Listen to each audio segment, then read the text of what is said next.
Welcome to the Human Intimacy Podcast. As Dr. Kevin Skinner with MaryAnn Michaelis, like a licensed clinical social worker. MaryAnn, today I'm in Phoenix getting ready for a big training for therapists tomorrow, so my background's a little bit different, but absolutely excited to talk about today's topic. How have you been?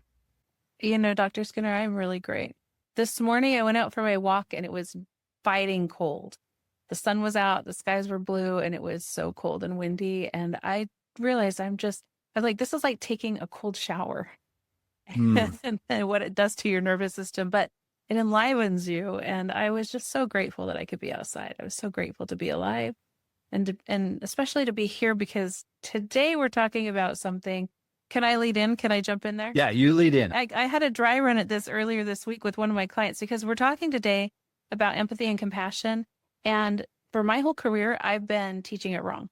And so I'm really excited to have this conversation. I've understood it wrong. I've taught it wrong. And I'm really grateful for us to have a space here to be able to talk about it and to start putting the research and the science behind it. And I think it's really misunderstood because I've misunderstood it. So this is going to be a good conversation. Yeah, and for me, I've been talking about this probably for 2 or 3 years now in different ways, trying to format what I learned from Dr. Stephen Porges. And what I learned from Dr. Stephen Porges shook me just like it did you, because historically, I'm like, empathy is a good thing. Empathy is what we want to have. That's all true. But empathy can also be problematic. And that, MaryAnn, is something that we have not talked about, is what happens when we get, there's a term here, empathy overload. So today we're going to be talking about empathy overload as it relates with what happens in dynamics between individuals and couples and what happens in our relationships when empathy takes over to the point where it shuts us down from our autonomic nervous system. And I'm actually going to be talking about this at the upcoming Human Intimacy Conference because I've been concerned because I work with couples and I hear a phrase. And if you've ever heard someone say, my spouse has no empathy, they can't feel empathy. They just can't do it. I want to invite you to hold on tight for today's conversation because I think it might help you see your spouse or your partner in a different way. And I have heard that oftentimes in my counseling office. So as you said, for a couple of years, I've heard you talking about this. And in my brain, I'm just going to give a little bit of I'm going to give a little bit of context here. And years ago, there was a Brene Brown video, Compassion versus Sympathy. And it's got two little animated characters, and one crawls down into the hole, or one's down at the bottom of the hole, and the other one comes down and says, well, at least this and at least that, trying to find a silver lining, and like, ooh, yuck, and kind of like walks away. And that's kind of been in my head for years. But what I've told my clients is empathy is, we're not born with empathy. It's a tool. It's like a muscle. We have to build it. And I know we've had this conversation, and it was probably 3-4 months ago when we really had a good conversation about it, that it finally made sense and clicked for me. It's not easy, right? Because there's a point where empathy is unbelievably important.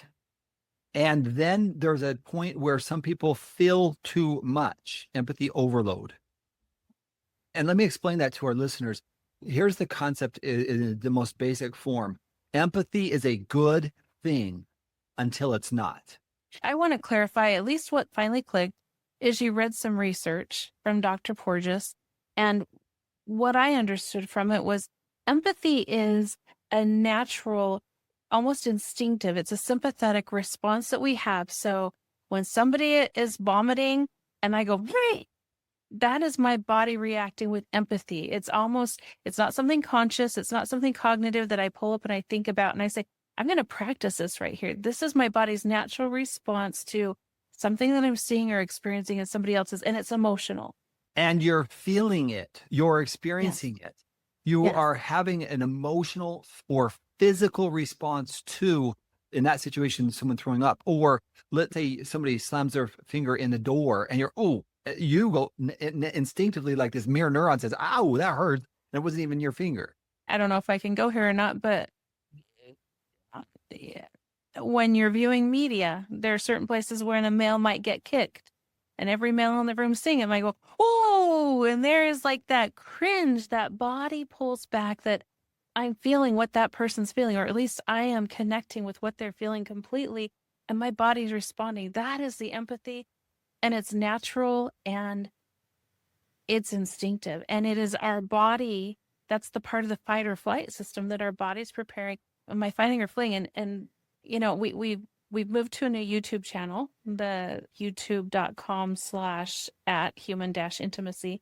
And so for those of you who want to watch this, Dr. Skinner is like pulling back, and there's a lot of body language that's going on here as we're talking about what our bodies do when we experience empathy. Check it out. There's where you can check it out. So there's a general point here then. Empathy is a learned skill. At the same time, the problem becomes overwhelming to our body when we get overwhelmed by relating with other people's experience.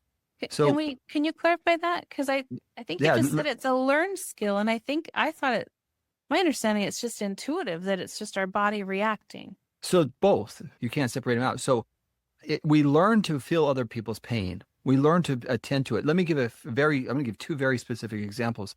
If you come to me and you say, hey, I am really worried about our child. And you're worried about the child because something happened to them at school. And it reminds you of something that happened to you at school. I'm automatically feeling what my child felt there. That is a natural, I feel that. How do I respond to it? If I haven't resolved that inside of me, it may trigger everything inside of me. I want to run down to the school, yell at the principal, yell at the school counselor, yell at the teacher because my child was not protected. And so you were triggered to a past memory or experience? And I'm feeling my child's feelings. I'm overwhelmed by it, and I blow up because something inside of me was triggered. So that's a learned, natural, empathic response. Also my own unresolved stuff. Okay. So I have a scenario. 10 minutes ago, before we met, my daughter called on the phone in tears, hyperventilating, not able to breathe, tell me that something happened. And my husband and I both went like, oh my gosh, what's going on? Are you okay? Like our bodies reacted, our voices changed, our bodies, physical, everything reacted to our daughter trying to figure out like, oh my gosh, what's going on? Our daughter is in tears on the phone, and she's okay. Thank goodness. She's okay. But what was that? Is that our fight, flight, or freeze? Is that our empathy? So you're going to feel fear for your daughter's safety. That's going to be natural. But now if I start to feel what she's feeling, like if I start to think, oh, what's it like being where she's at and being in an accident? What is she experiencing? Now I'm feeling the empathic pain of what she's experiencing. Okay. So then when I say, oh, when I was your age, I was hit by somebody and this is what happened. If you've processed through it, if you haven't processed through it, you're like, oh, are you going to be okay? And you may go back into your previous memory and align exactly with what you think your daughter's experiencing, what you think they're experiencing. That's where empathy overload comes in.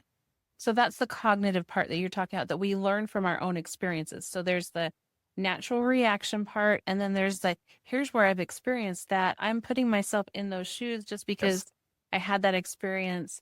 And that's where we lead into that overload that we want to. And if it's unresolved, then I could be putting my feelings onto what I think you are experiencing.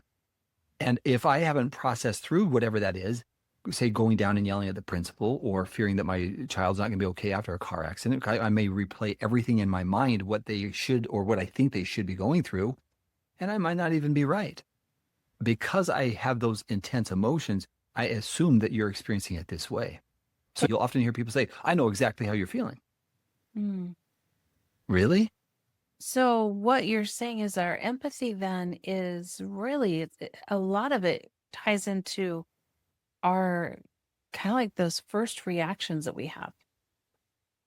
How we're reacting to things. That is our empathy. That is what empathy is our reactions. Our automatic response to an event. Right. But now if I'm training myself, I might pause and reflect and say, I wonder what that's like for MaryAnn hearing about her daughter in a car accident. So now I'm trying to be into this scenario with you.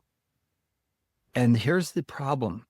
If I don't have enough emotional strength I could be overwhelmed by you sharing with me that your daughter got in an accident, because I might have my own unresolved stuff going on in the background. And so I'm triggered just by that story that you told me about your daughter's experience. So if I have an unresolved experience, MaryAnn, and it triggers inside of me an intense emotional reaction, I have this overload of emotion, like, oh my gosh, what are you going to do? I mean, as a mom, what are you going to do? How are you going to help her? And you see, the problem there is I'm having empathy, but it's not productive because it is feeling, assuming, experiencing it to the point where I could actually make you feel like I'm a burden to you because of my intense emotions. Okay, let me fact check something here with you then. Yeah. So 10th grade, I had to take Greek and Latin roots, and I also speak Spanish. And so I think I can pull both of this in here. But empathy, the M, and path means the feeling, and M is in. And so the in feeling is I am in feeling in my experience with you. And I think if we were looking then at the differentiation with compassion, compassion means that I'm with you, but I'm not in it. So that's where I can say, I have also felt grief or pain or fear or whatever it is. I can go and sit and be with you in that, what you're feeling, because I have also felt that, which is different than me being in that exact emotion with you. So now you're introducing us into the difference between empathy and compassion. Mm-hmm. So let me back up one more part here for a second. Again, I want to say empathy is good. I want people to feel my presence with them. Right. But by Dr. Stephen Porges' definition, if you feel my presence and I can stay within myself and not overwhelm, that's more compassionate, because I'm with you in your suffering, and I'm actually in an autonomic state or a physiological state. I present as a calm person. That's the difference. When I feel you and I get automatically triggered, because Dr. Porges says that when we feel empathy, it should activate our fight or flight response. Because if I go directly into what I think you're experiencing, I could feel fear, I could feel anxious, I could feel all of those things. And if I don't know how to regulate my own emotions, then I could be triggered, and I'm literally physically feeling what you're feeling. And that's where, I had a client recently say, MaryAnn, I'm an empath. And people refer to being an empath in the feeling where I'm feeling everything that you're feeling, and I don't have the boundaries to keep my stuff where it is and to not let yours come in and completely drown me. And that's the overload that I know that we want to talk about as well. That's right. At the upcoming Human Intimacy Conference, I'm doing, on that first day, I'm doing this. It's actually for both partners in this, the betrayer, the betrayed. I'm doing this specific with examples of how to work through those moments, because let's just really now apply it to the coupleship here. When a betrayed partner, for example, is upset, angry, many of them may say, my spouse looks away. They don't pay attention. They're not present. Is it possible that that's now coming across and being read as they don't have any empathy? They can't feel my pain, in contrast with they don't know how to deal with the pain. It's overwhelming their autonomic nervous system. They're going into fight or flight, needing to shut down, dorsal vagal shutdown, or going into fight or flight. So they may come back with a fight. Well, you're never going to get over this, are you? Or fleeing. And the body language, if you were watching us on YouTube, it may be turning away from the spouse. And the only way that the spouse can read that is you don't care. And so we're missing an opportunity here to understand what's actually happening in this conversation. So as I'm hearing you talk about this, I'm thinking about a couple of clients that I've worked with who their spouses, because of their own childhood trauma, they haven't really learned how to have emotions, how to process emotions, and they've just put up big walls.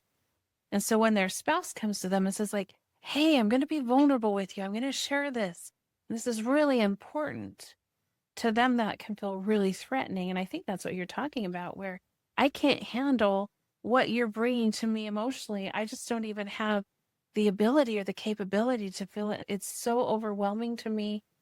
I've got to turn away from it. I've got to avoid it. Am I hearing that right? Yeah, because they don't know what to do with the intense emotion. And so if I tried to lean into that emotion and I haven't done my own emotional regulation, my own work there, then I'm going to have the window of tolerance, Dr. Dan Siegel's window of tolerance. I'm not going to be able to stay within that window of tolerance because it overwhelms me. Like I'm going to drown. I'm going to get run over. I'm going to get smothered, suffocated by all of your emotions that are just coming at me like a dam that just bursts. And I got to get out of here because I can't handle it. And so the interpretation is you don't care. Right. In truth, it may be entirely possible that they don't know how to in an effective way because their body's autonomic nervous system is saying, you're not safe. This isn't safe. You don't know how to help here. And I don't know what to do with your emotions. What happens there is we get a couple relationship that's stuck, what we talked about last week. They're stuck right there because you don't care and you're always angry. And in that moment, if we could learn the difference between empathy and compassion, I think we could completely change the dialogue in many relationships. And I agree with you because what I see happening in this space is if I'm coming hot and heavy with all my emotions and my partner is overwhelmed, overloaded, they turn away. Mm-hmm. And I know you and I have talked about this before. I'm even more angry because I'm trying to share my emotions. I feel so hurt that you have betrayed me. How could you? The normal response to betrayal, I was reading some research about the responses to betrayal. The immediate response is shock. How could you do that? That doesn't make sense. And then intense anger. And so if I'm not ready, or if my spouse or partner isn't ready to receive that intense anger, then I'm the crazy one. I'm the one that's out of control. I'm the rageaholic because I've got all of this intense emotion and they're turning away because it's too much. And then I feel, and that's what we talk about with betrayal trauma, we feel crazy. And there's a lot of reasons for that, but especially in these spaces, if my partner can't hold it. Well, and yet, so that's actually part of what I'm going to be talking about at the Human Intimacy Conference. This is where going into the other part. That's where it becomes learned. I have to learn how to be with other people's emotions and it not overwhelm my nervous system. Mm-hmm. That's a skill. That's what's learned. So that's where I want to learn empathy without it overwhelming my autonomic nervous system, which then translates it into compassion, being with someone in their emotional pain, suffering.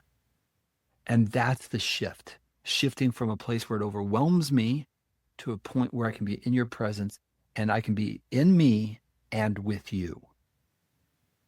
I remember reading To Kill a Mockingbird, and there's a phrase in there in To Kill a Mockingbird where they talk about you can't judge a man until you've walked a mile in his shoes, something to that effect. And that's the compassion part that we're talking about. I need to learn how to walk in your shoes and understand you. If there's a rock in those shoes, boy, I'm going to feel it right away. Yes. And I need to learn how to feel the rocks that are in the other person's shoes as well. And that is, as we're saying, that is the muscle that we have to, it's a cognitive muscle. It's not the autonomic, natural, instinctive response. And I think there's two parts. I've got to be able to manage and handle my own emotions first before I can be able to be in a space where I can also understand your emotions and try to be with you in your emotions as well. Right. And that's what I'm going to actually be talking about at the conference. It's how do we do that with very specific exercises? Because if we don't know how to do that, we're going to stay in the repetitive cycle. You don't care. You're always upset. You're always angry. Or we'll have these marathon conversations. So MaryAnn, I've created an assessment that I'm going to be using with couples moving forward to help them explore their personal response of that. And that's what I'm going to be introducing on the second day when I introduce the intimacy repair method. It's a part of the conference where I'm going to be introducing the intimacy repair method with an assessment that will go with it to help couples pinpoint their specific ways that they're responding to each other in their conversations. I know you told me about that earlier, and just the idea of being able to say, I can take an assessment and it's going to help me understand how I'm reacting to my partner. Yep. It's the first of its kind. Where I'm hitting fight or flight or freeze, or what's going on with my body, with my system. And so I'm really excited to hear about it. It will be the first of its kind because every assessment we have up to this point is more of how I'm responding to my own stuff, right? Or my partners say gaslighting. This is going to completely change From an autonomic perspective, I'm going to be helping people assess where they're at and then give them specific tools that they can implement to help gain that skill that they may be lacking in the most important conversations. So to me, MaryAnn, it's changing how I've been working with clients. And the more I do it, the more effective it is, because people are starting to finally understand that's why we're stuck. That's why we're not moving forward. So I'm absolutely thrilled. And if you have not yet signed up for the Human Intimacy Conference, please come join us, because you're going to get some information that you've probably, in fact, this will be my first time launching this material, MaryAnn. And your therapist may have been talking about it wrong for years. And your therapist might have. It's a byword that we just use for everything. Kind of like there's narcissist, empathy. Like these are just words that are almost like fads that we use, but we don't really understand them. And that's the beauty of breaking it down and looking at what it actually means so we can apply it in our relationships and in our lives. So before we wrap up, Dr. Skinner, I would love to see, can we model for just a minute, like what it would look like in a healthy way? Are you open? Yeah. Are you? Yeah. So what's the scenario? So I can go with Kevin. Finally, you're finally home. You told me you'd be home an hour and a half ago. You haven't called. You didn't text me. I had no idea where you were. The kids have been out of control, and you just walk in the door and I see your face and it's just like, you don't even care. What has been going on? So first response, oh, here you go again. Here you go again. Right? I just get home. It's been a hard day at work and you are just on me. Literally, I walk in the door and you're on top of me. Well, of course I know. That's my fight response, right? That's not going to go very well. That feels so gaslit. Right. Just at that moment, we're not going anywhere. Right. All right, MaryAnn, it's been a hard day for me. And I hear you saying that and I'm like, oh my gosh, I have not been aware of your needs. Well, how can I help?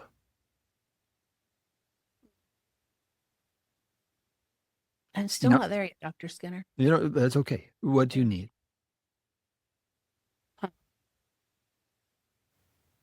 Oh, well, I need to understand what's going on, because this has been a repeated pattern and I don't understand it.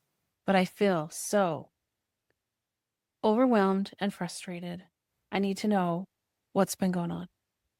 Going on at work or going on and why I'm late? Yeah. Yes. All of the above. Yeah. Whatever you need, I'm more than willing to talk with you. I know this is hard for you. So whatever your concerns are, whatever you want to talk about, I'm open to it. Let me just tell you, I have really been struggling at work lately with all the pressure and all the expectations. And maybe I need to communicate more with you to let you know what's going on, because I have been overwhelmed by the demands of my boss. And I really haven't been opening up to you, and that's not fair to you. So I hope that you know that I care about you and that you matter. And I really should have probably told you earlier about all the demands there. So I need to apologize for that. All right. I'd like to talk about it more, but I need help getting the kids to bed. They've been out of control. They need some attention, and I think it's dad time. Yeah, let you go do whatever you need to do. I'll get him to bed tonight. And do you have the energy for that? Oh, it doesn't matter. I know you've been busy. I'll make the energy. Okay. I'd like to understand more about what's going on with your work, and maybe set up some realistic expectations, because I do need you to, I was worried you were in an accident. I was worried something happened to you. The kids were crazy. They were probably feeding off of my energy and frustration. It's been a rough night. So I'll push pause right there. If I haven't sent you a text message right there earlier and saying I'm going to be late, boy, that's on me, right? That's completely on me. And that's not in that role play. But again, if you're going to be leaving work, if there's been any kind of betrayal and you're leaving work late, you need to own that. Look, here's where I'm at. I'm at work. Please don't ignore that the pain that you can create and the fear there is going to just make matters worse for you. Yeah. And I would also say that my emotional level of what I just portrayed, if I've been betrayed and there was not that communication, I was probably about a 4 out of a 10, and I'd probably be at about an 8 or a 9 out of a 10. Really. And let's say it was an 8 or a 9 out of 10. That's where the problems really come in, because if I haven't done my own emotional work, I'm not going to be able to handle an 8 or a 9 or a 10 in intensity. Right. So that's why I've got to do my own work there and develop that as being able to stay present and true to me. So notice my response there. Like I did start opening up about what's going on at work. I did, right? But I also wanted to pay attention to what you've been experiencing. That's the difference. I can stay true to self. If I'm being congruent there, I'm not going to shrink and lose myself in your frustration, because that's not congruent with my experience either. If I'm overwhelmed at work and I can't communicate that with you, and all you do is you're just like, my boss, then what I'm doing is I'm adding fuel to an already difficult situation, and the fire is going to go get worse. Very important separation there. Right. And I think, if we were to flip it the opposite way, because that was a fight response. If we went into a freeze response, you'd come home and I'd be giving you the cold shoulder. I'd be ignoring you. I'd be curt, cold, offish, silent treatment maybe. And it's a hard place for you to come in and engage either of those places, because what I heard you talking about was, hey, I've had a really long, hard day. And your energy is probably depleted. And you're coming in feeling attacked either way. There's also that space where you're already coming in low energy, low reserves, probably low ability to even handle all of the emotions that are coming in. That might be a place to stop and say, do I need to meditate for 2 minutes before I walk in the door? What is it that I need to do? Do I need to, get a drink of water, have a snack, something before I walk in the door, so that I know that I'm going to be ready to handle whatever emotions come at me as I walk in as well. So we'll come back. These concepts are very important for us to talk about. And MaryAnn, I just want to close with this. As we prepare for the conference, there's something that I'm learning about the experts. They're doing so much work in preparation for this conference. I'm so excited. And so with today's topic, empathy and compassion, and helping us apply a compassionate approach to recovery and healing, I think as we talk about that and these types of concepts, it's going to be something that as couples start implementing these things and the tools that they're going to be giving at this conference, I'm excited for what the outcomes are going to be. I think I'm really excited as well. I know last year I learned so much from every presenter. So I'm really excited to grow and learn as well, and to learn what I've been doing wrong and how to frame it better so that I can help my clients a little bit better as well. So thank you, Dr. Skinner. Good. Thank you. And to our listeners, you have a great week, and we will look forward to being with you next week.